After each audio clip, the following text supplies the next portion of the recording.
Hello there guys, welcome to one of my live videos, and today I'm just be officially updating you on some more latest news. So there is lots to negotiate on this video today. Going to give you a bit more additional information in regards to David De Gea. Also going to give you the latest news regarding Paul Pogba. So the first topic of development, we'll start with as in regards to Paul Pogba. So we do know that Paul Pogba is staying at Manchester United until at least January. Reportedly Paul Pogba stayed at Manchester United this summer after Addidas intervened in the Real Madrid transfer. So reportedly Addidas have played a big part in Paul Pogba remaining at the football club and all that. So reportedly Addidas anyway wanted Paul Pogba to remain at Manchester United because they obviously believe it will be better for them commercially. Obviously recent reports indicated out last week saying that Ed Woodward had made contact with Paul Pogba's agent Mini Raiola over the possibility of renewing Paul Pogba's contract at the football club. Now we do know that Paul Pogba has got 2 years left on his contract with Manchester United, with an option to extend it by a further year. And obviously Paul Pogba is one of the highest paid players at the football club, because obviously he's on just under £300,000 a week. But we do know for the entirety of the summer that Paul Pogba was relentlessly linked with move to Real Madrid. Obviously Paul Pogba confirmed early on in the summer, I think it was back in June, that he did say he wanted to leave Manchester United. He did say he was seeking for a new challenge, and he publicly admitted that he did want to leave the football club to rejuvenate his career. But obviously I did say the stumbling block of Paul Pogba, the huge stumbling block of Paul Pogba making a move to Real Madrid obviously this summer obviously was reflecting on the substantial amount we put on Paul Pogba, because obviously we quoted out that we wanted in the region of around £180 million. Obviously Real Madrid were not willing to pay up to the £180 million for Paul Pogba. So obviously we was demanding just over double than what we initially paid from Juventus back in 2016. But I still believe Paul Pogba's plans for the future is to make a move to Real Madrid. So could go to Madrid in January, could go to Madrid next summer. But obviously I did give it a couple of main factor reasons why Paul Pogba wants to still leave the football club, because maybe he is frustrated with the lack of competitiveness. Maybe he wants to be in Champions League football. Maybe he wants to be playing amongst better players, and he feels as though he isn't playing amongst good enough players at Manchester United. We have seen glimpses of Paul Pogba's best form. Obviously this is his 4th season now in the football club, since he rejoined from Juventus back in 2016. Obviously, as I said, Paul Pogba started all 4 games in the Premier League so far this season. I think he's performed quite well. He hasn't performed to the same sort of extent as how Daniel James has performed and Martial and that's performed, but I still think he's played quite well. He was a bit below par against Southampton. Obviously, he missed a penalty against Wolves earlier on in the season. Obviously, reflecting on his penalty miss, obviously, he was subjected to online racial abuse, and I think I'll credit Paul Pogba in that aspect. He did handle the situation quite well. But for me, he's still a very imperative player for Manchester United, and I'm glad, we've convinced him to remain at the football club, especially with our failure to land a midfielder throughout the course of the summer transfer window, because I did say that midfield, was one of the priority areas, of course, where Manchester United needed to strengthen up. But yeah, like I said, Real Madrid, they spent a substantial amount, throughout the course of the summer. They spent around £300 million on players, and they recommended 5 new additions in. Real Madrid, did manage to sell quite a few of their players, so they did, generate some of the money back. I think they generated around £100 million of it back. But I think, from Real Madrid's perspective and from Zinedine Zidane's overarching view, I think, he will be infuriated, that he didn't, land his number 1 priority target, because obviously Zinedine Zidane identified, Paul Pogba as his number 1 target throughout the course of the summer. And obviously Paul Pogba said earlier on in the summer that he classified Real Madrid as one of the biggest clubs in the world, and he did say at some point in his career he does want to play for Real Madrid. If Paul Pogba is to renew his contract at Manchester United, I think the only way we can obviously persuade him to sign a new contract is if we're willing to give him a massive increase in his wages. Like I said, he's already on a substantial amount at the moment on his current contract, so I think Paul Pogba would probably be demanding to be the highest paid player at the football club, if he is to commit to a new long-term contract. So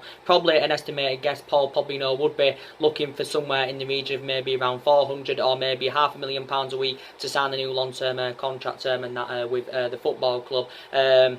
But I think, if he's to renew his contract anyway, I think Real Madrid have got an alternative. I think they're going to go in for Christian Eriksen, when Christian Eriksen's contract expires at the end of the season. Because I do believe Christian Eriksen with Tottenham has just got under a year left on his contract. And obviously, Real Madrid were in for Christian Eriksen throughout the course of the summer.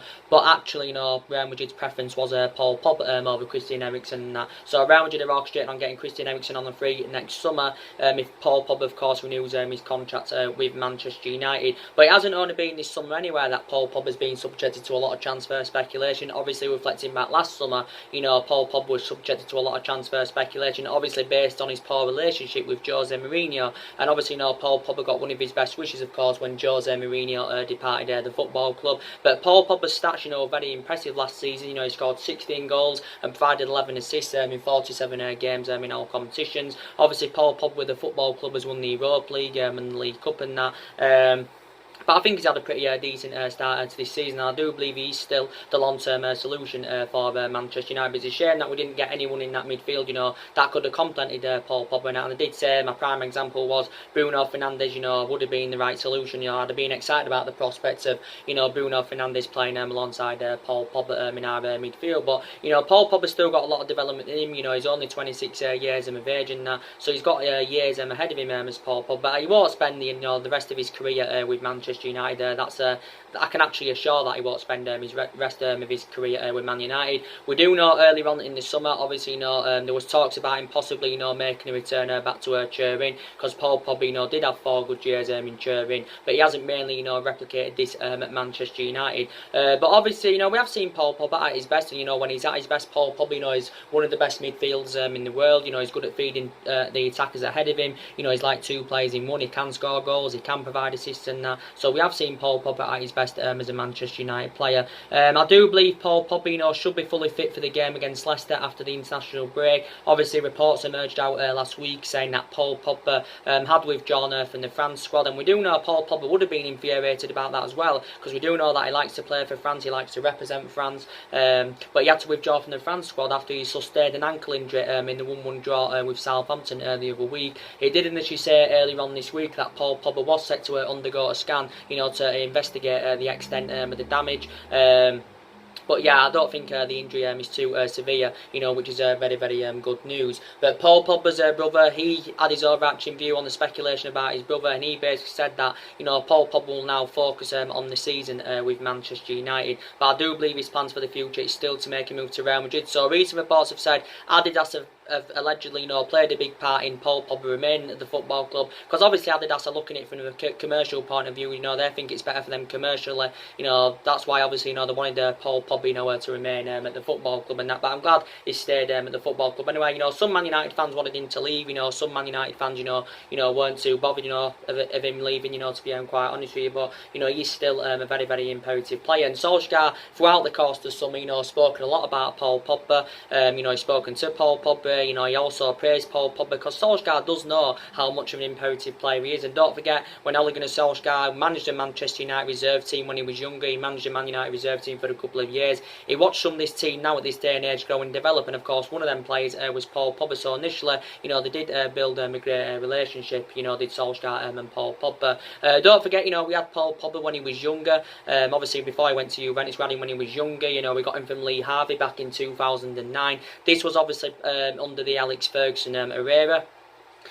Paul Pogba, I think was in the youth setup for a couple of years, then actually, got into the first team. I think he made a couple of first team appearances, but due to limited appearances, obviously, Man United and Ferguson, let him go on a free transfer. Then obviously went and had 4 successful years in Turin. But for me, Paul Pogba is still a long-term solution for Manchester United and that. But I did say, with our failure to qualify for the Champions League, I did say maybe it's going to be hard for us to convince some of our imperative players to stay at the football club, and I did also say it was going to be hard for us, to get all our number 1 targets in the summer transfer window. And obviously, Solskjaer recommended, 3 good players into the squad. We did address, some of the problematic areas, but we didn't address all the problematic areas. But I did, say it was going to be hard for us to address all the problematic areas in one summer transfer window, because obviously this has only been Ole Gunnar Solskjaer's first summer as Manchester United manager. But we didn't address all the problematic areas, because obviously we wanted a midfielder in the summer. Don't forget, from the majority of the summer as well, we was in search for a right winger. winner.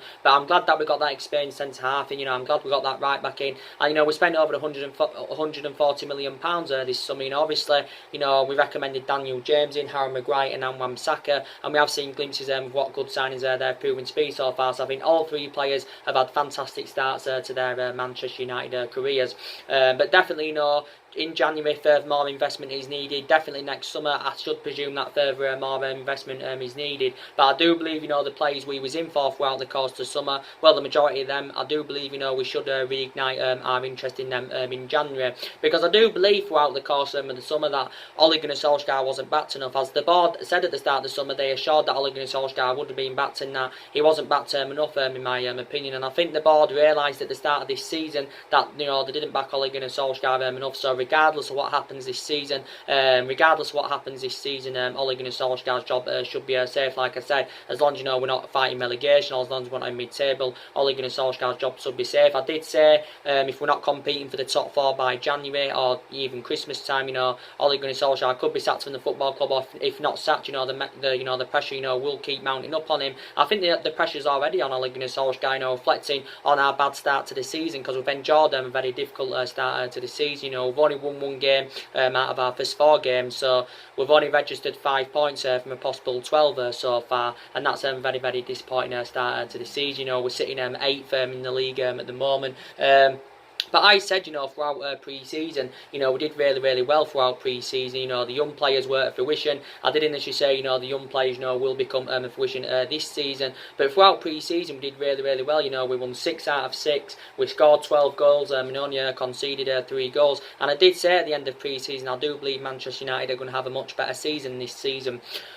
And then obviously we got off to a remarkable start, with a 4-0 victory over Chelsea and that. And then since then it's just seemed to have all gone wrong. We dropped 2 points away to Wolves. We dropped all 3 points at home to Crystal Palace. In the game against Crystal Palace, arguably we should have won that game, because obviously we had a lot of chances. We created a lot of chances. We had the majority of the possession, but we only managed to score 1 goal. And obviously we lost to Palace for the first time in Premier League history. And obviously, we dropped 2 points against Southampton the other week at St Mary's. So points have obviously already, been dropped, and it's not that I don't think we're particularly playing badly, as Gary Neville was recently speaking about. We're not particularly playing badly.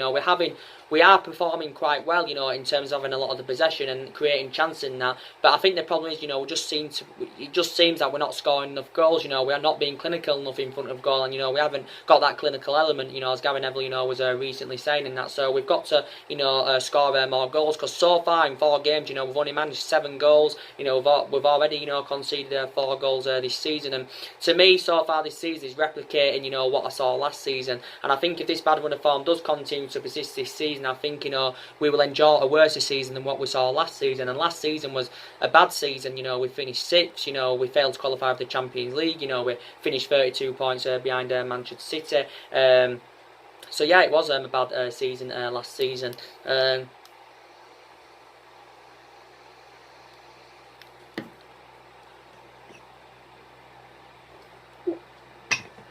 It was a bad season last season, but I want to see improvements this season. I have maybe seen the slight improvements in that. We do look a bit better in the attack of the third in the pitch. And last season, we created a lot of chances, but only managed 53 goals in the Premier League last season. We conceded 54 goals in the Premier League last season for the first time in 40 years.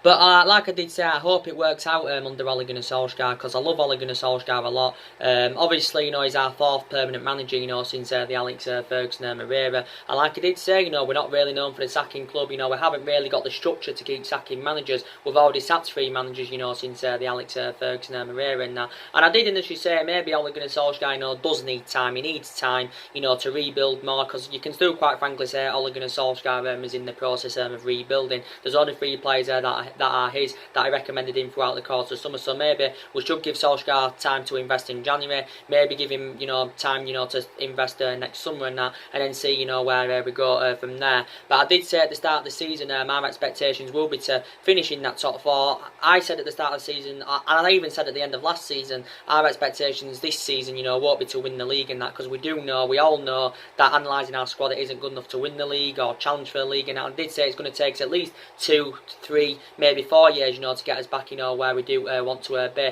But analysing our squad, I think it's definitely good enough for the top 4 finish, and I said our expectations will be that top 4 this season, and obviously this is something that Solskjaer's obviously, you know, got to exceed these expectations to remain in the job at Manchester United. But, you know, with the dimension and the history of this football club anyway, you know, we should be up there, you know, competing and, of course, winning Super. And, you know, we haven't witnessed this in the last 6 or 7 years or so. You know, the fear factor hasn't been there.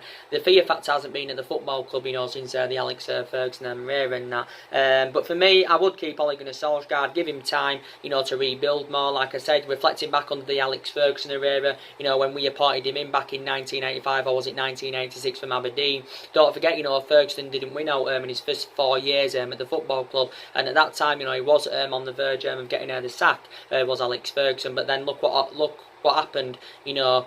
After that, you know, look at the success, you know, that we got under him. You know, we had 26, 27 years of success under the Alex Ferguson era. But I've just got huge doubts that, you know, I've got huge doubts, you know, that we're never ever, you know, gonna replicate what we did under Ferguson. You know, no one's gonna ever follow Alex Ferguson's legacy, and in that aspect, you know, we've got to accept that and that. But we just want to be back, you know, to being a competitive elite level football club. But we've got to get back to winning ways against Leicester after the international break. So, like I said, you know, the big news now in regards to David De Gea. Some more news is updated about him. Obviously, I updated you earlier on the previous video about David De Gea. It reportedly said, you know, he was on the verge of rejecting a contract offer from Manchester United, and it reportedly said, you know, we're at risk of losing David De Gea on a free transfer at the end of the season, because obviously we do know that David De Gea has just got, David De Gea's current contract expires at the end of the season. Now, recent reports have said that Juventus are interested in De Gea. Don't forget, you know, Juventus were in for De Gea earlier on this summer. With Juventus, obviously, you know, they spent quite a bit of money this summer. You know, they got De Ligt in for like £70 million. You know, they got Ronaldo in, well, they got Ronaldo last summer. I think they paid over £100 million for Ronaldo. They also got Aaron Ramsey and Adrian Rabiot and that in. So Juventus, you know, did really good business, you know, throughout the course of the summer. But Juventus, like I said, were in for him early on in the summer, David De Gea. Don't forget, earlier on in the summer, you know, PSG, you know, were regarded as one of the favourites to get David De Gea. Also, Real Madrid have been long admirers of David De Gea, because they've been linked to him for a number of years and that. Don't forget, reflecting back in 2015, Real Madrid were on the brink of getting David De Gea, but due to a fax machine, the deal never materialised and that. So obviously we do know, reflecting back early on in the summer and throughout pre-season, you know, it was looking very imminent, you know, that David De Gea, you know, was going to be committing his long-term future at Manchester United. It was looking likely, you know, he was going to be signing a new long-term contract. It actually said throughout pre-season David De Gea was set to sign a 6-year contract with the football club, worth up to around 375 grand a week. But obviously, you know, it initially said after we returned from pre-season the contract was going to be announced and that. So it did say that David De Gea has agreed, you know, a deal in principle in regards to a new contract and that, but he has not yet, you know, signed this deal. But there has been a change of scenery. We do know that the football club have been in contract negotiations of getting David De Gea a new contract, you know, for the last 18 or 19 months at least. It did actually say at the start of pre-season that, you know, the club had breakthrough in negotiations with David De Gea's current agent, you know, George Mendes and that, and at that time it looked like imminent, you know, that David De Gea, you know, was going to be remaining at the football club. This is what, you know, it basically said. Now, obviously, I did say to you, I think David De Gea at full value for a goalkeeper is worth up to £100 million. But I did say, you know, won't get £100 million because obviously, you know, he's got under a year left on his contract. Obviously, De Gea's been at Manchester United now 8 years. Obviously, he's now into his 9th season at Manchester United. And I do believe that David De Gea's had, 7.5 good years at the football club. You know, his performances were a bit below par towards the end of last season. His performances were way below par because he was making costly mistakes, and I think that was mainly to do, you know, with the contractual situation at the football club. And, you know, he made a mistake early on this season, you know, that cost us all 3 points against Crystal Palace and that. But he's had 7.5 good years, and I still believe David De Gea is regarded as one of the best goalkeepers in the world. But like it did say, you know, we still believe that we could, if we have to, you know, get rid of him, you know, obviously if we can't come to an agreement to get him a new contract, like I said, you know, obviously, you know, we'd want to cash in for him in January, you know, rather than letting go on a free transfer at the end of the season. And obviously, we've identified a couple of goalkeepers. There's a couple of goalkeepers in our agenda, who could replace David De Gea at the football club. Obviously, Jan Blancs, obviously, we've identified him as our #1 target to replace De Gea. Obviously, we've been interested in, Dominik Ligovic from Dynamo Zagreb. So they're two goalkeepers on our agenda that could replace David De Gea at the football club and that. But like I said, I hope David De Gea can stay at the football club. Obviously, he's made over 300 appearances for Manchester United. He's obviously been here since the Alex Ferguson era. David De Gea has won everything here domestically, don't forget. He's won the club's player of the year 4 times out of the 6 seasons, since Alex Ferguson, reflecting on his impressive performances, sorry. And I think David De Gea, he's really, really good. He's still 28 years of age, so he has still got a lot of development in him, and I admire his fantastic career with Manchester United. Don't forget, for the amount of time we've been in contract negotiations with De Gea, obviously, he was demanding around 350 grand a week. Obviously, that would make him the highest paid goalkeeper in the world. But for him, he did initially say he wants 350 grand a week to sign a new contract with Man United. For large periods, Man United were unwilling to meet his wage demands, but he said early on in the summer we was willing to meet his £350,000 a week wage demands. But now, according to recent reports, actually again there's been another change of scenery, because now reportedly the Daily Mail have just reported out. I think it's also come out of another media outlet saying now reportedly David De Gea is closer to signing a new contract with Manchester United. Reportedly he's close to agreeing a £290,000 a week deal with the football club. Obviously this means he's on the same basic wage as Paul Pogba, because obviously Paul Pogba is on around 290 grand a week. So David De Gea, could still end up, signing a new contract with Manchester United. But I hope he does anyway. I said if David De Gea leaves the football club, obviously we are going to need replacement for him, because look who else we've got in there. We've got Sergio Romero. Obviously, he's our second choice goalkeeper. Obviously, Romero's under contract with the football club until 2021 with an option of a further 12 months. Romero played in the FA Cup games last season, where, to be fair, I thought he was quite impressive, so I will credit him in that aspect. So he did really, really well last season in the cup games. Lee Grant's injured. Obviously, Dean Henderson's gone back out on loan to Sheffield United. I think in that aspect that's really good business from the football club, loaning Dean Henderson back out, because obviously it will gain him more experience, and Dean Henderson's only young, so he's gone back out on loan with Sheffield United. Obviously, Joe Pereira's gone out on a long season loan with Hearts in Scotland. So if De Gea leaves, we are going to definitely need a replacement for him. But now recent reports have said that David De Gea is on the verge of signing a new contract.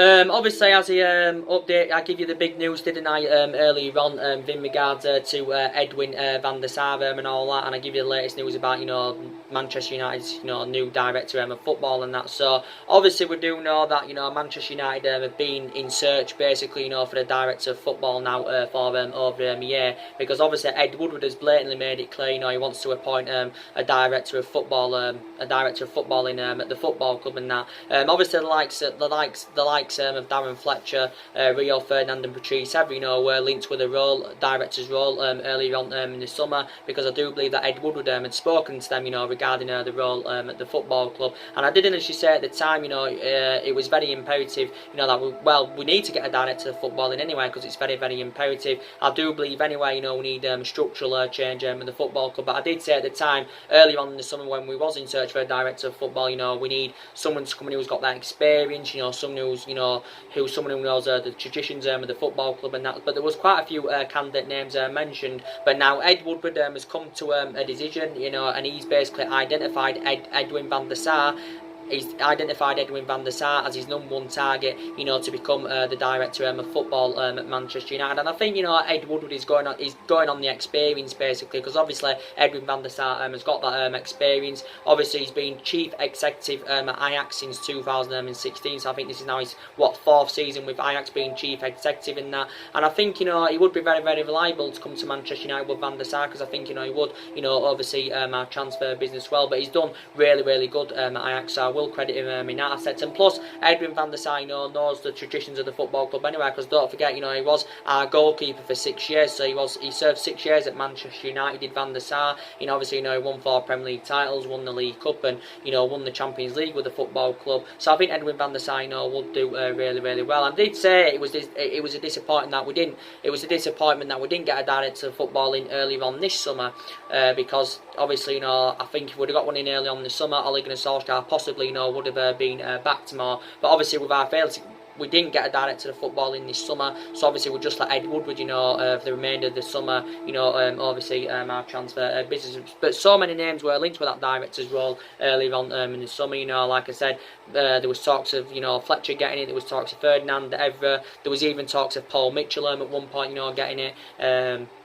But yeah, so hopefully, Edwin van der Sar, can become the new director of football at Manchester United. So possibly now could make him return back to the football club. So that's the latest news, like I said earlier on, in regards to the director of football. As we all know, Manchester United have got quite a few injuries. Don't forget, like I said, Paul Pogba's out with an ankle injury at the moment. Martial has got a thigh injury. I think Martial, should regain full fitness for the game against Leicester. Anthony Martial.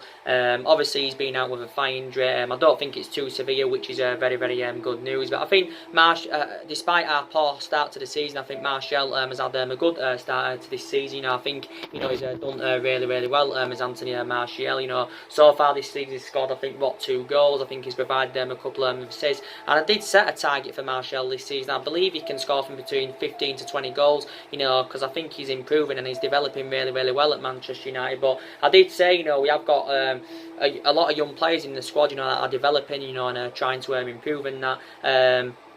But yeah, Martial's doing really, really well. I don't think he's yet quite emulated to that level, but I think he can get to that level, Martial. Martial scored 50 goals for the club. He scored his 50th goal against the Wolves, which was very, very good to see. Obviously, Martial got a new 5-year deal back in January. He signed a 5-year deal. He's under contract with the club till 2024. And Anthony Martial, he's on a substantial amount. He's on about 200 grand a week, or is it over 200 grand a week? He's on. But so far this season, what I've seen his performances, he's replicating what he did in his debut season, because I thought Anthony Martial, was really, really good in his debut season. He scored 17 goals in his debut season under the Louis van Gaal Moreira and that. But it confirmed at the start of the season that Anthony Martial has been given that number 9 shirt anywhere, so he is playing more centrally this season, because he seems to be more effective in that central position, as that got proven, throughout pre-season. But he is only 23 years of age, but he should be back, for the game against Leicester. Obviously, he didn't play against Southampton, Martial, so actually, Marcus Rashford had fulfilled Anthony Martial's role in the game against Southampton. Rashford received a lot of criticism, due to his bad performance against, Southampton. He didn't latch on to any of them crosses. Rashford, his finishing was poor. He got the opportunities, but his finishing was just poor. He looked so isolated in that central position. So I don't even really know at the moment what Rashford's preferred position is. I think we'll probably orchestrate on playing him more on the flank this season. Rashford hasn't started the season great. I think he has been okay. He hasn't been the best player, obviously. But I still think Rashford is the long-term solution for Manchester United. He is only 21 years of age and that. But yeah, I think he'll mainly play on the flank this season. Don't forget, Wan-Bissaka is out with injury. Obviously, the other week, he had to withdraw from the England squad. He had to withdraw from the England squad, did Wan-Bissaka, obviously, after he had sustained a back injury. It did initially say last week that Wan-Bissaka returned back to Old Trafford for treatment. He did initially say, he would be monitored in the next couple of days. I don't know, I'm a bit unsure if Wan-Bissaka, is going to regain full fitness, by the Leicester game. Obviously, he's an imperative player, is Wan-Bissaka. I think he's had a fantastic start to his Manchester United career. Obviously, he's obviously our first choice right back now. Obviously, we've got backups to Wan-Bissaka. If he can't regain full fitness for the Leicester game, we've got Ashley Young as one of the backup options. Obviously, we've got Diego Dalot as one of the backup options. Obviously, with Diego Dalot, we do know with him that he did initially say, he has been injured, but he definitely, should regain full fitness, for the Leicester game. So if Wan-Bissaka doesn't participate, possibly, Diego Dalot, could be involved in that game. Obviously, with Ashley Young, in regards to him, he was our first choice right back last season. Obviously, Ashley Young's been a long-serving player with the football club. He's been here 8 years. This is now his 9th season at Manchester United. Young's made over 300 other appearances for the club in all competitions, and we have seen glimpses over the years, of how good he can be, because I thought he was good, when he was younger and that, but obviously he's aging up now, he's young, he's too old, and I think this probably will be his last season at Manchester United, because I think he'll probably, retire at the end of the season. He'll retire from football. Obviously he's 34, I think he's 35 next year, he's Ashley Young. Obviously he actually played at left back, against Southampton, he was captain of the side. But yeah, over the years he has been good, but I think he should leave Manchester United at the end of the season. Don't forget, last season the club gave him a new 1-year extension. And we know that Luke Shaw is out with injury. He's got a hamstring injury as Luke Shaw. Like I did say, I don't think he'll be playing against Leicester. I don't think he'll recover in time. He did initially say at the first, he could be out for up to a month with his hamstring injury, Luke Shaw. And Luke Shaw's a very imperative player. He is.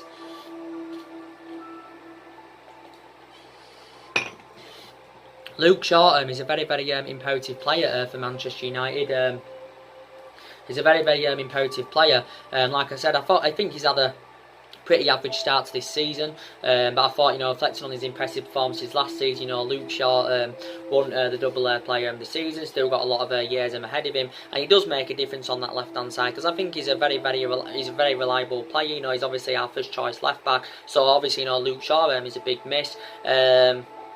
And he's sustained quite a few injuries as well, during his Manchester United career. Not this one he's just recently sustained. He also had a bad period under the Jose Mourinho era. I think he also sustained quite a few injuries, when he was at Southampton, Luke Shaw. Like I said, Fosu Mensah was long-term absence. He's obviously not out with injury. He's Fosu Mensah. I think he sustained this injury, whilst he was on loan with Fulham, Fosu Mensah.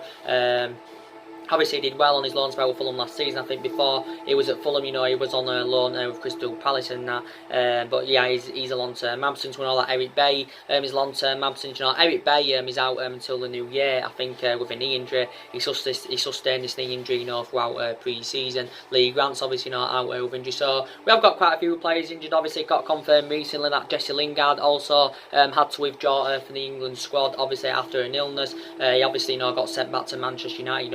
Due to his illness, but Lingard, should be ready for the game against Leicester. And I have been, disappointed, with Jesse Lingard's performances, so far this season. He has been very, very, but he has performed below par. But I still say he's a long-term solution for Manchester United. But Lingard's performances were inconsistent in the last couple of months of last season. Yeah, but I credit Ole Gunnar Solskjaer, that he has got a lot of trustworthy in his young upcoming players, which is very, very good to see. Solskjaer recently confirmed, that Mason Greenwood, he said he's considering, giving Mason Greenwood, more of a prominent role at the football club. Obviously, because I think Solskjaer's, irritated, with Rashford's recent performances. So Mason Greenwood, anyway, got assured more opportunities at the start of the season by Ole Gunnar Solskjaer. Mason Greenwood so far this season, has only made 4 substitute appearances, so he has not yet, started the game from the start. So I do believe Mason Greenwood should get given the chance against Leicester from the start, that is. And Mason Greenwood's only 17 years of age. He only made his full debut last season for the club in the 2-0 home defeat to Cardiff on the last game of last season, but it's still a long-term solution for Man United, I do believe. And in regards to Chong, recent reports said that Chong is in discussions with the football club over a new contract. Obviously, Chong rejected the opportunity to join PSV or his former club Feyenoord on loan this summer, because I think he wants to commit his future in Manchester United. Does Chong. Obviously, Chong has not yet made an appearance in the Premier League this season. Since actually Chong's arrival from Feyenoord back in 2016, he's only managed 4 first team appearances for the club.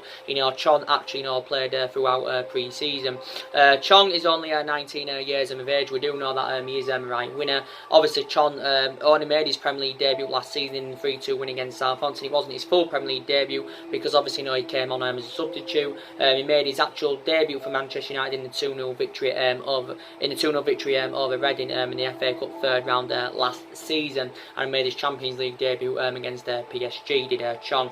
So I think Ole Gunnar Solskjaer has assured that Chong will get first team opportunities in that. He's obviously said to Chong he needs to work hard to gain them first team opportunities in that. So Solskjaer's got a lot of trustworthy in his young players, and I don't think Solskjaer's got any. He hasn't really got any concerns about that, attacking area, because some people believe, that we are short of options now. Obviously, with Lukaku leaving the football club, obviously, with Sanchez leaving the football club, they think, we're short of options up front. But I initially said anyway, it was a shame that we didn't get a replacement for Romelu Lukaku, throughout the course of the summer and that. But Solskjaer explained why we didn't get that replacement for Lukaku, to obviously, prioritise the development of Mason Greenwood. other young players, Alex Tuanzebe, I think, he should be a big part of the squad this season. Well, he definitely, should be a big part of the squad this season. Tuanzebe is obviously a centre-back, and that obviously, even though we know that Harry Maguire and Victor Lindelof are our first choice centre-backs, I think Alex Tuanzebe, should get given a chance. If in regards to Angel Gomez, I'm surprised, he didn't play against Southampton, Angel Gomez. I did initially say, he should be a big part of the squad this season. Obviously, Jimmy Garner, he's another young upcoming player. With Jimmy Garner, I think he played a couple of games, throughout pre-season. But I think, he should also, get given his opportunities. Obviously, there are other midfield options, because obviously, we've got quite a lot of midfielders. We've got Pogba, who's the main midfield, obviously brings that creativeness in that midfield. We've got Matic, who's too inconsistent, he's too slow. We've got McTominay, we've got Fred, we've got Pereira, and we've got Gomez, who's another midfield option. Like I just said, Jimmy Garner's another midfield option. So even though despite Herrera and Marion Fellaini left, we've still got quite a lot of midfielders in the squad. But I was disappointed anyway that we didn't recruit a replacement for Ander Herrera.